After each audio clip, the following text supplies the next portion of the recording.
Palabras Mayores, un podcast donde hablamos de personas mayores desde una perspectiva de salud, evidencia y activismo, con la doctora Julia Gallo Estrada y Antonio González Trujillo.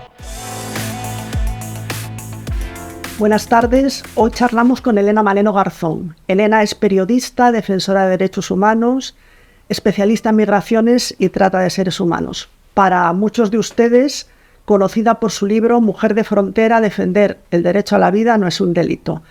De la mano de Elena hemos aprendido a mirar a los migrantes que en la situación en la que se encuentran en la frontera, en el norte de África, que quieren pasar a Europa. Pero hoy vamos a hablar con ella de la familia de esos migrantes. ¿Cómo es el proceso en el país del que deciden salir de tomar esa decisión de intentar llegar a Europa? Si la comparten con su familia o incluso ellos les animan, y cómo es ese proceso de inicio en el país. Elena, gracias por estar con nosotros. Bueno, muchas gracias por invitarme. Bueno, pues encantada de estar con vosotras y contarte, claro, intentamos, ¿no?, tener como unas pautas para comprender los procesos, pero bueno, sabemos que cada historia es diferente. Pero si me hablas de líneas generales, bueno, pues tenemos diversas, ¿no?, formas de iniciar los procesos migratorios. Pero sí que es verdad que en muchas de ellas hay un componente comunitario, de desarrollo comunitario y de desarrollo familiar, ¿no?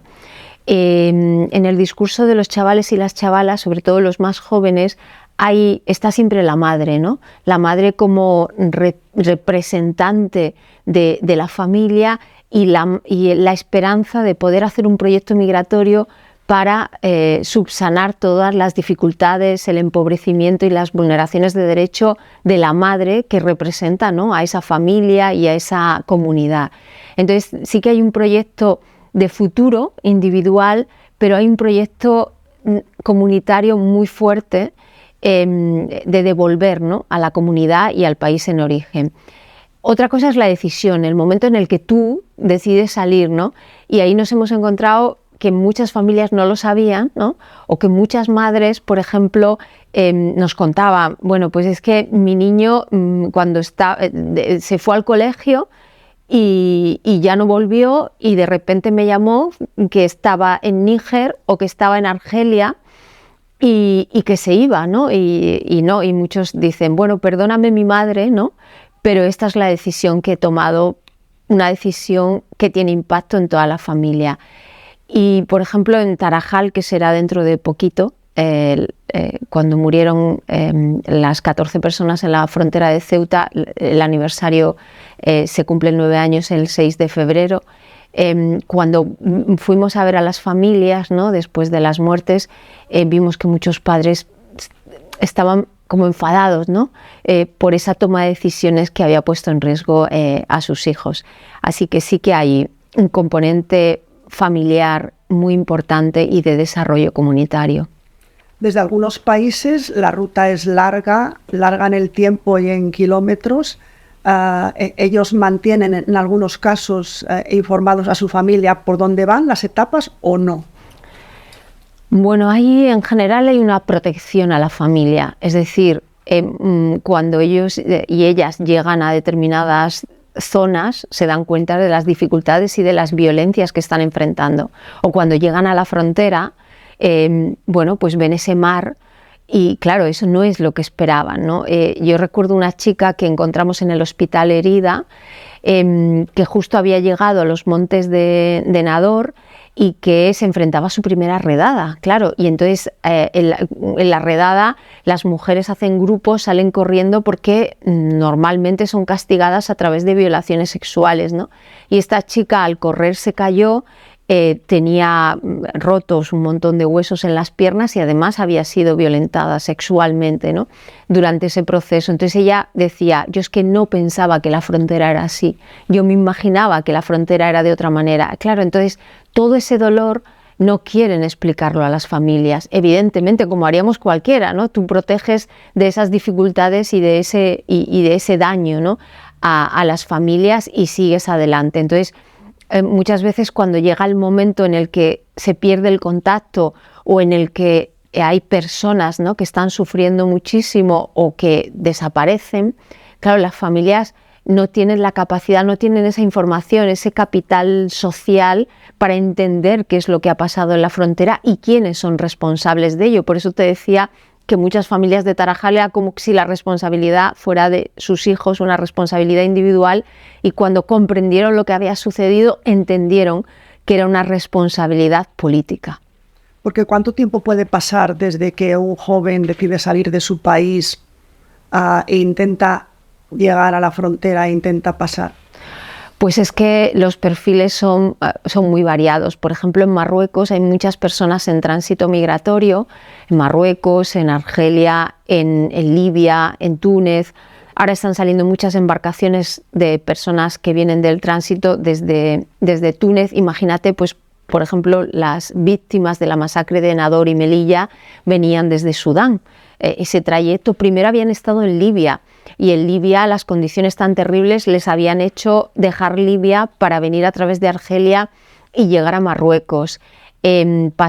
Muchos pasan muchísimos años en ese camino y van acumulando, ¿no?, ese dolor, ¿no?, que te causa las políticas de control de fronteras.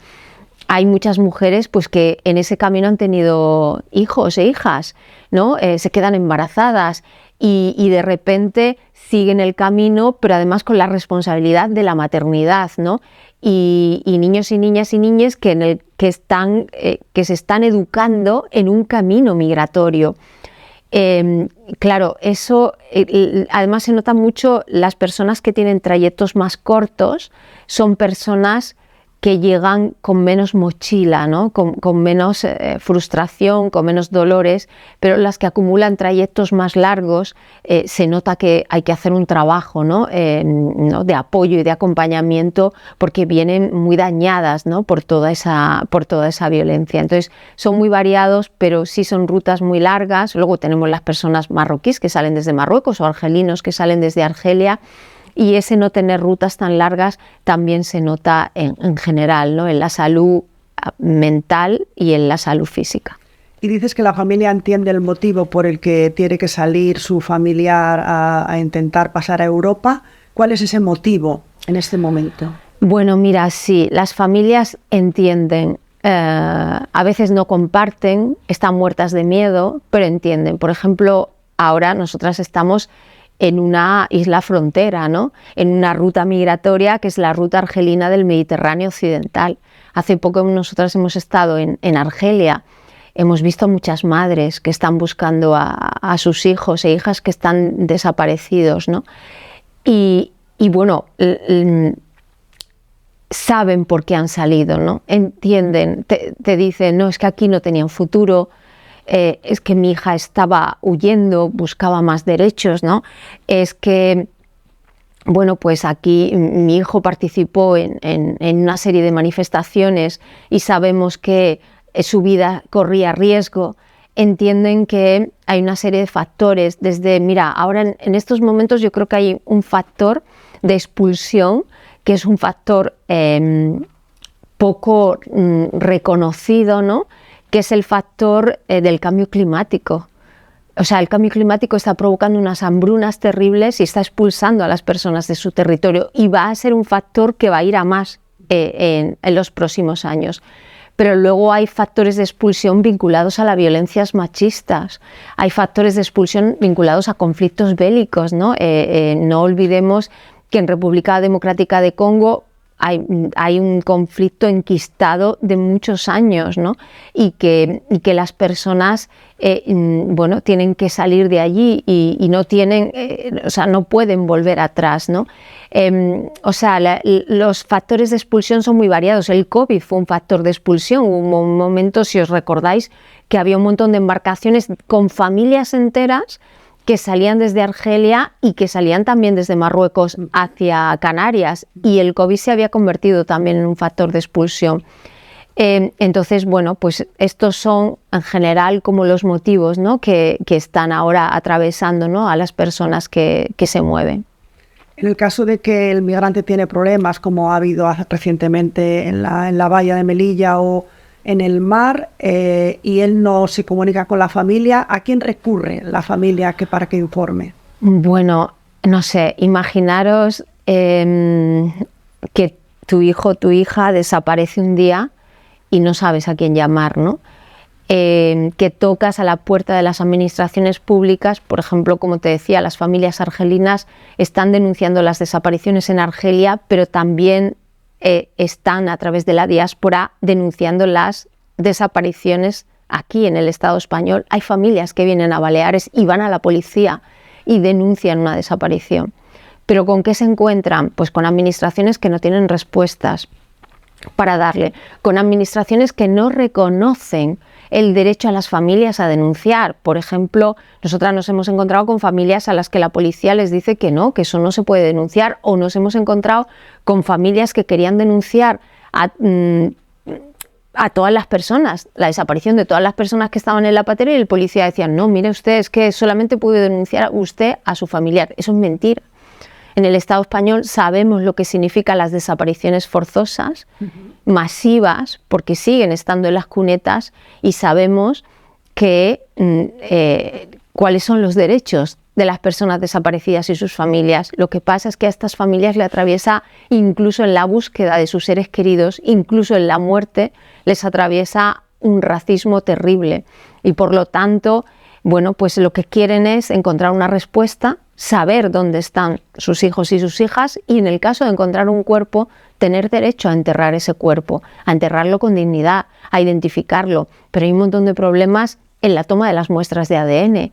No hay posibilidad. Nosotras llevamos mucho tiempo pidiendo bases de datos, ADN que se pueda comparar, misiones o que se tomen las muestras desde las embajadas, pero todo eso no se hace, y en las morgues de vuestra isla hay un montón de cadáveres sin identificar. Y por otro lado hay un montón de familias en Argelia que están buscando respuestas. Claro, porque en los casos en los que fallece o porque desaparece, vosotros habéis trabajado un poquito el derecho al duelo, como bien acabas de decir, ¿no? La familia, primero que supera la muerte o la pérdida de ese familiar, reivindica. Eso habéis trabajado vosotros mucho desde Caminando, ¿no? Sí, claro, es lo que le llaman el duelo ambiguo. Es un ambiguo, es un duelo que no termina nunca, porque no tienes un cuerpo, porque no tienes una certeza, porque no sabes la verdad de lo que ha sucedido, y es un duelo que atraviesa generaciones, como vemos, ¿no? Con la Guerra Civil Española y con todas las personas de las cunetas. Ese duelo va pasando de generación en generación dentro de la familia. Cuando tienes cuerpo, al menos puedes cerrar, aunque no sepas la verdad de lo que ha sucedido. Pero claro, esta frontera es una frontera marítima, y en muchos casos más del 91% de los cuerpos, ¿no? Va variando cada año las cifras, pero entre el 80 y el 90% de los cuerpos desaparecen. Por lo tanto, a veces lo que hacemos con algunas familias es recurrir a los testimonios de las personas que sobrevivieron en el caso de que sea un naufragio, ¿no? Nosotras tenemos una relación muy especial con la cuñada de un desaparecido en el estrecho de Gibraltar, con Marta, que es una catalana, que ella fue la primera que se puso a buscar a su cuñado cuando se enteró que tal vez había atravesado el mar. Dio con nosotras, la estuvimos acompañando. Ella logró hablar con un superviviente de la embarcación en la que iba su cuñado, y bueno, pues logró saber que su cuñado había muerto. Y un año después, la familia en Senegal pudo hacer un duelo, ¿no? Una ceremonia, un entierro simbólico para cerrar, ¿no? Ese dolor. Pues esto es lo que muchas familias están esperando. A veces, cuando constatan la muerte y no hay cuerpo, nos piden, por ejemplo, que mandemos al país de origen arena de la playa, ¿no? O del mar donde sucedió, porque es esa arena la que entierran en la tierra de las ancestras, ¿no? Qué importante es para todas, ¿no? Tener un final digno, ¿no? Lo sabemos también, ¿no? Es muy humano, y por eso también ese duelo, el no poder dar un final digno a alguien que quisiste y que sigues queriendo, es algo terrible, ¿no? Que al final tiene un impacto en la familia muy grande. Y luego todo el impacto legal, ¿no? ¿Dónde están los hijos de Maisa, que es el cuñado de Marta? No hay un certificado que los considere huérfanos, por ejemplo, ¿no? Herencias que no se pueden repartir, o sea, hay una serie de impactos en todas. Estamos hablando de miles de personas, de miles de víctimas de la frontera. Vosotras, caminando, recibe llamadas de cuando hay un conflicto con una embarcación. ¿Recibís también llamadas de familias cuando no saben nada de su familiar migrante o no? Sí, nosotras tenemos un teléfono de atención a familias. Hubo un momento en que nos dimos cuenta que necesitábamos un teléfono para acompañar, porque a veces no hay respuestas que dar, pero sí necesitan hablar. Entonces, muchas veces tenemos poco que responder, pero mucho que escuchar, ¿no? Y hay familias que cuando pasa un naufragio llaman 100 veces, 200 veces, ¿no? Porque no tienen otro lado al que recurrir. Y, o mandan fotos o mandan documentación, a veces nos piden que publiquemos la imagen de su hijo o su hija, y eso es lo que hacemos también en la página web. Y luego seguimos acompañándolas, ¿no?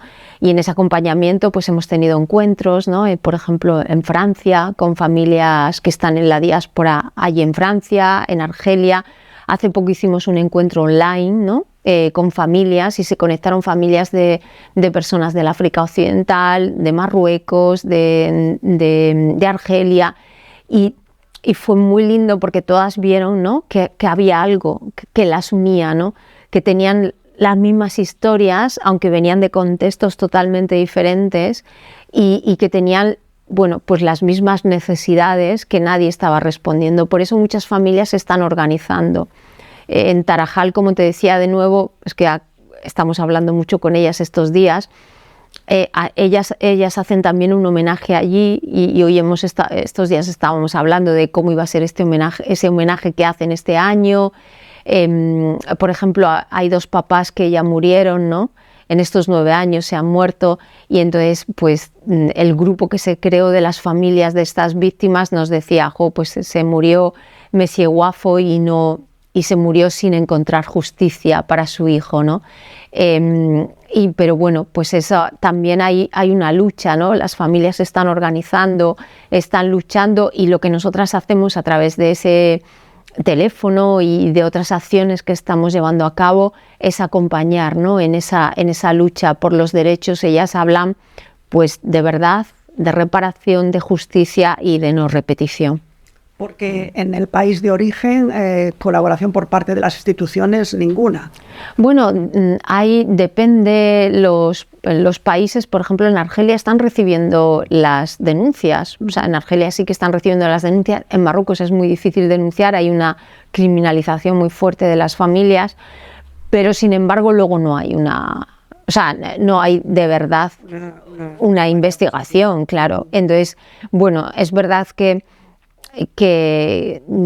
el tema de las personas que se mueven, hay una responsabilidad de origen, de tránsito y de destino, ¿no? En ese sistema de fronteras como que es un sistema que son todos cómplices, y al final hay un montón de víctimas y desde las administraciones públicas no se le da respuesta, ¿no? Y hay un montón de victimarios que nadie está mirando ni señalando.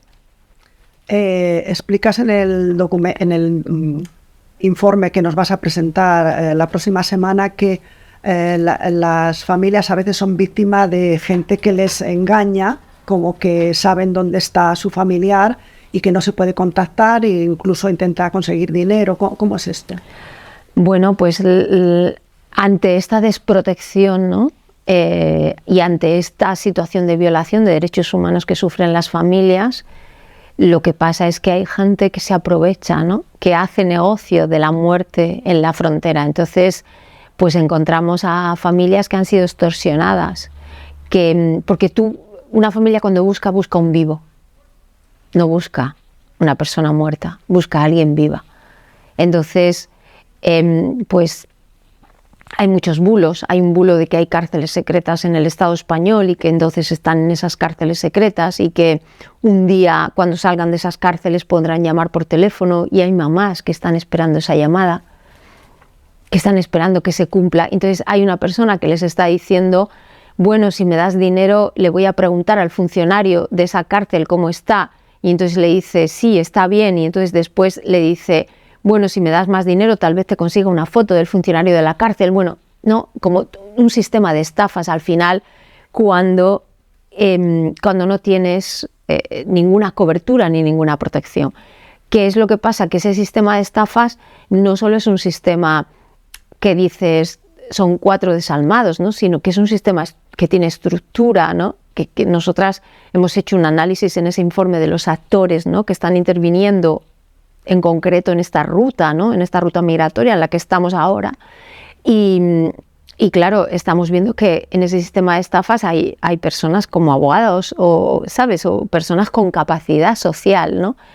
Y bueno, por eso para nosotras era importante analizar, porque nos hemos encontrado mamás que habían pagado, lo habían vendido todo, mamás muy mayores, y habían vendido todo lo que tenían, estaban prácticamente en la calle, que habían ido pagando 7.000 euros después de que su hijo seguramente estará muerto en el mar. Poco a poco se había gastado 7.000 euros en pagar a estos estafadores. Los medios a veces informan que cuando llegan a Europa, que las mujeres en muchos casos ejercen la prostitución. El proxeneta explica que si ella no paga una cantidad que a veces es impagable, extorsionará a las familias. ¿Eso es así? Sí, claro. O sea, cuando estamos hablando de redes de trata, pues con fines de explotación laboral, sexual, pero también hay laboral, depende de las redes de las que estemos hablando. Las redes son diferentes, ¿no? Al final siempre hay matices, pero en muchas ocasiones las redes que tienen una implementación en origen usan a la familia también como forma de extorsión. Es decir, si tú no vas a cumplir, yo sé dónde vive tu madre, yo sé dónde vive. Algunas mujeres pues dejan a sus hijos y sus hijas con la familia en origen, entonces amenazan, ¿no?